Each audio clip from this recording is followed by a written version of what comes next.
Amid the media noise about cronyism, Keir Starmer is quietly reforming political standards for the better. We're going to read into this more from Byline Times, you guys. Let's go.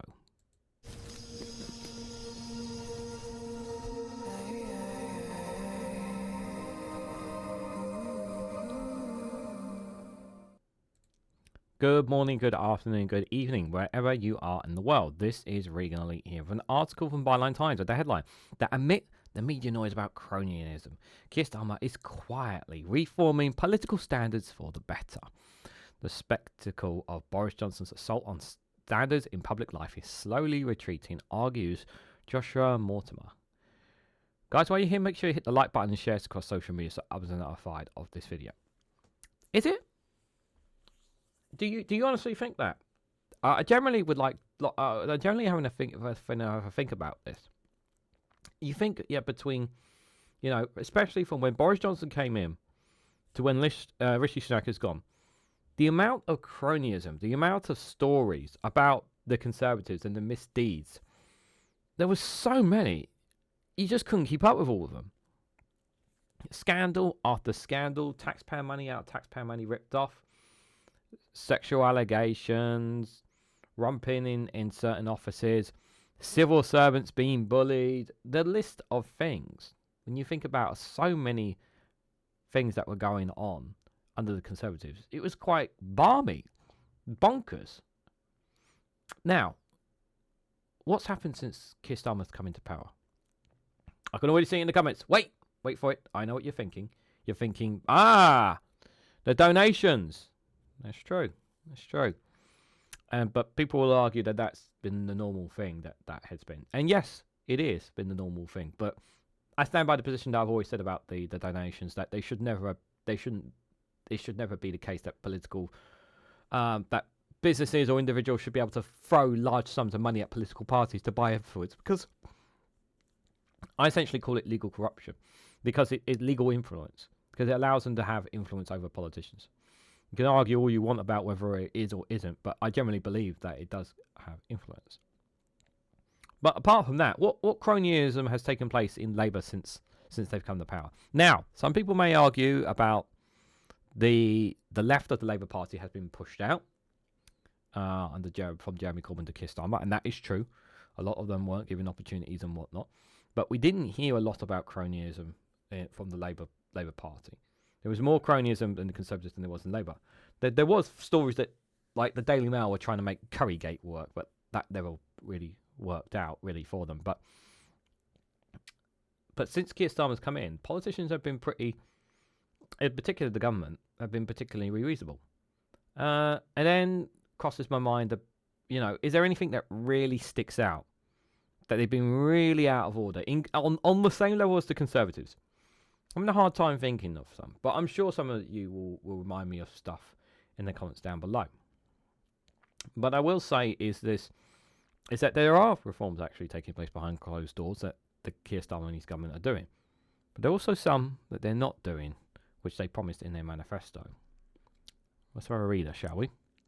So Keir Starmer has quietly published his new Ministerial Code, setting out the standards required for government ministers for their conduct and behaviour. If ministers break the code, the expectation is generally that they will be sacked.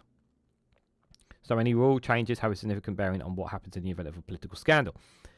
Time and time again, the political code was not followed because, with the Conservatives, it didn't matter to them. Every time someone broke the rules or whatever, it was taking ages for something to happen. The Prime Minister received some criticism from several months' delay to publish these new codes, with most PMs putting their own revisions within a few weeks of office. The criticism follows a series of stories about cronyism in Starmer's new government, following the appointment of Labour Party donor to government roles. Yeah, that's definitely questionable. However, while it is early days in the new administration, the new code does include several wealthy and weighty? I'm getting my words right today. And positive reforms, many of have long been demanded by transparency campaigners. And they include the Prime Minister's independent advisor on ministerial standards will now be able to instigate investigations without the Prime Minister's approval, an issue that plagues Boris Johnson's government in particular. Yeah, trying to get Boris Johnson to sign off on the investigations was near to next impossible. Ministers' gifts and hospitality records will be published monthly rather than quarterly, and in a loophole where backbenchers face tougher transparency rules than actual ministers in power. Okay. I still don't want gifts and hospitalities going out, but okay. Better than nothing, I suppose. Cash value will now be disclosed for all gifts, ending an absurd loophole. That's okay, I'll agree with that. Outdating limits on the number of special advisors, i.e. political spaced ads, have been removed. Britain's lags far behind many Western countries in terms of staffing capacity for ministers. Ministers must explicitly commit to following international law, which could help avoid Johnson's era headlines such as UK bill will break international law in limited ways, Minister says. Well, I find this one hilarious, considering at the time of this recording that the UK government have not said that they will said that they will comply with the ICC ruling on on the Israeli Prime Minister Benjamin Netanyahu for an arrest warrant. So that kind of a bit of a bit in the face, to be fair. But yeah, Boris Johnson's government said they would break international law in a limited and specific way, is what they said on that. The Ministerial Code has been reconstructed with ethical guidance front and centre. Interesting. Okay, let's read more. So, despite those transparency wins, the fledgling Labour government has reversed a commitment made by the former Prime Minister Rishi Sunak to publish monthly data on meetings between ministers and external organisations, maintaining the quarterly reporting schedule. Labour Minister Baroness Tygos told the Lords earlier this month, work on the new Minister for Ministerial Gifts and Travel is progressing and further details will be published in due course. Transparency data for ministerial meetings and overseas travel, special advisors and senior officials will continue to be published quarterly as it has been under previous administrations. Several key manifesto promises on political reform also remain unaddressed so far. They have to put so far there. So here are some of the things that they had in the manifesto for those who remember. There's no new independent appointment process for independent advisors or a duty on government to publish their findings within 8 weeks as previously recommended. That's not good. That's the first bad thing. No progress yet on extending voting rights to 16-year-olds. Remember, that was in the manifesto. So when is that coming into play? No timeline for introducing an 80-year-old retirement age for peers or capping their numbers. That hasn't happened. Limited action on election integrity and political funding reform. Yep, that as well. And the government's anti-corruption champion position remains unfiltered after 900 days, by definition, a long-running programme. And Labour's promised Ethics and Integrity Commission, promoted during the election, as a cornerstone of its political reform agenda, also remain elusive with no details about its structure or powers. Lobby industry newsletter Politico London influence reporters that ministers are considering establishing the commission as an umbrella organisation, bringing together existing bodies rather than replacing the current watchdogs. There is also no news on when the first COVID corruption commissioner will to be introduced to claw back lost COVID contract billions. Will be appointed. The exception, however, is that it will be soon. And Duncan Hames from Transparency International UK told Politico, "We keenly await the appointment of the COVID corruption commissioner. The Prime Minister is now given a lead, but does he really need colleagues focused on driving this agenda forward?" Meanwhile, the Toothless Advisory Committee on Business Appointments, ACOBA, Watchdog is recruiting a new chair to replace the outgoing Conservative chair, Yor Pickles, suggesting that it may continue largely in its current form. That's despite earlier proposals for reforms on the revolving door regulator, which provides advice to former politicians and civil servants on conflicts of interest to what jobs they can take. ACOBA currently has no powers to sanction people like Boris Johnson, who ignore its advice and rulings, who are designed to limit cronyism and corruption. The recent Boardman review into lobbying had recommended the outgoing ministers should be forced to sign a commitment to abide by ACOBA advice on leaving office. That would be nice. We have heard little about all this, though, for a number of reasons. Cynically, or one could suggest that the Conservatives spent so long ignoring the recommendations of every review into lobbying, taking part in scandals, that this topic isn't high on their list. Well, there is a cost of living crisis, isn't there? And despite promises around ensuring integrity following Partygate, Mr. Sunak's government introduced no significant reforms to tackle political misconduct. In contrast, the new Commons leader, Lucy Powell, has already separately clamped down on lobbying jobs among MPs and launched a new modernisation committee to bring a House of Commons rule into this century. Considering the progress, it's a shame that these changes weren't put out in the weeks of the US election. Perhaps Keir Starmer doesn't want to debate on ministerial standards right now. The government maintains the timing of the code's publication was part of a normal government business, but it was, as would be expected, buried amid the US election chaos. While noting more needs to be done, more will be needed to be done to restore trust in politics, Tim Durek, Program Director of the Institute for Government, strongly welcomed the updated code. And this is what he had to say. By bolstering the independence of his advisor, setting out in no uncertain terms what he expects of his ministers, Keir Starmer has taken an important first step in improving standards in government. This is a wholesale and long overdue reset of ministerial standards, director said. As a spotlight on corruption and spokesperson notes, the way forward is clear. We need a proper timeline for introductory further transparency reforms on lobbying and political finance. We need legally binding safeguards to stop corrupt revolving door appointments and former politicians to industries that they used to regulate. And we need the proposed Ethics and Integrity Commission. Most importantly, the new government must ensure that its upgrades to standards are enshrined in legislation that leaves a lasting legacy for future governments to follow. This must include putting standard regulators on a statutory footing and ensuring that they are properly resourced.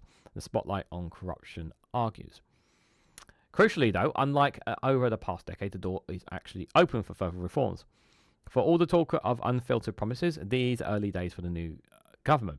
More can be done to boost standards than 14 years of Conservative rule. The real test is whether these steps forward are followed up and whether they contribute to a permanent culture shift in the years ahead. Because rules are only as strong as they are enforced, and we can't afford to go back to the darkest days of sleaze. And there's a link to read the new Ministerial Code there. I'll put a link for that in the description if you want to have a read of the new Ministerial Code. But it is very quiet in terms of cronyism within government. But it would not surprise me if there was still some form of cronyism somewhere in government, that is for sure, guys. It is a lot quieter, but what we need this government to do to get back onto the bearings of dealing with people's problems, dealing with this cost of living crisis, dealing with growing the economy, dealing with crime, with healthcare, immigration, dealing with the main fundamental problems of society, and not really paying, and really should not pay too much of attention to the media and what the media is saying, and focus more on the needs of the British people. That should be the priority. The media do take the oxygen away from very important, sometimes they take the oxygen away from very important news, and they have a bad habit of doing that. But as long as the government is doing what it's supposed to be doing, then things will get better. But I've said this before, and I've said this again, guys. We have to give this Labour government a chance to see what it can do. It's only been in power for over 100 days, yes. And I said we judged the first 100 days, and they've had some ups and downs without a shadow of a doubt. There have been highlighted the negatives and the positives. This Labour government, that is true. But some of those negatives are unnecessary negatives that the government has implemented. But if they improve the standards in the political standards over time, then it will be not just better for Labour, but better for all politicians. We don't want to go back to cronyism. We don't want to be going back to Boris Johnson being the talk of the town. We don't want to go back to hearing about scandals taking place. We don't want to hear about scandals. People don't want to hear about that. People are struggling right now. People are choosing between heating and eating. Some people are stuck homeless and they have absolutely nothing. And the government needs to be doing everything it can, not just to improve people's lives, to help mayors, councils, local authorities, local governments, and as well as administrations in the other nations as well, to ensure that they're giving the best support they possibly can. Are they doing enough of that? Hell no, they need to be doing a hell of a lot more. That is for sure. So what do you guys think? What do you guys make of the political standards reforms that Keir Starmer has imposed so far, and some of the things that he hasn't imposed? And do you think that he's not going to impose some of those down in that we saw in the piece from Byline Times? Let me know your thoughts and more down in the comments section below. If you found this video interesting, please hit the like button. We greatly appreciate it. Share this across social media so others are notified of this video. If you haven't subscribed already, please consider subscribing because it really does help support the channel. If you want to go one step further and financially support me and the work that I do here, you can do so by becoming a YouTube member for as little as 99p, or join me on Rumble or Patreon for exclusive content on those platforms. So thank you all so much for watching, and I hope to catch you all very, very soon.